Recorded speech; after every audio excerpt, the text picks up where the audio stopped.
Praise the lord. యేసుక్రీస్తు దివ్యనామంలో ఉదయకాల సమయంలో మీ అందరికీ నా హృదయపూర్వక వందనాలు తెలియజేస్తున్నాను. నీ జీవితంలో అనేకమైనటువంటి భారాలు ఉన్నాయి. అందులో ఒక భారం పనుల భారం.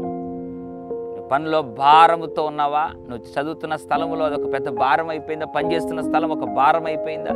లేదా నువ్వు కష్టపడుతున్నట్లయితే, వ్యాపారం చేస్తున్నట్లయితే, ఏ భారము చేత నువ్వు భారభరితంగా నీ జీవితం సతమతమైపోతూ ముందుకు సాగుతా ఉందో నాకైతే తెలీదు.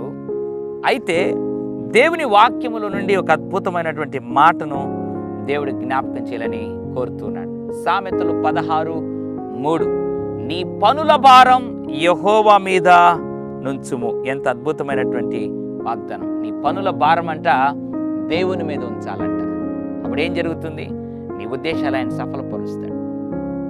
ఏ పనుల్లో అయితే నీ జీవితం అలిసిపోయి చేయలేకుండా సతమతమైపోతూ భారంతో ఉన్నావో నాకు తెలియదు.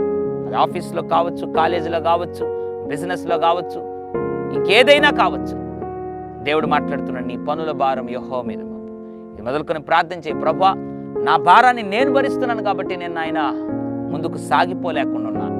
ఉదయం నాతో మాట్లాడుతున్నాను, నా పనుల భారం నీ మీద మోపుతున్నాను ప్రభువా, నా ఉద్దేశంలో సఫలము చెయ్యి అని మనస్ఫూర్తిగా ప్రార్థించి నిశ్చయముగా దేవుడు నీ ఉద్దేశాలన్నిటినీ సఫలపరిచి నీ భారాన్ని అంతా భరిస్తాడు. పరిశుద్ధుడా, ప్రేమగల తండ్రి, నీ వందనాలు.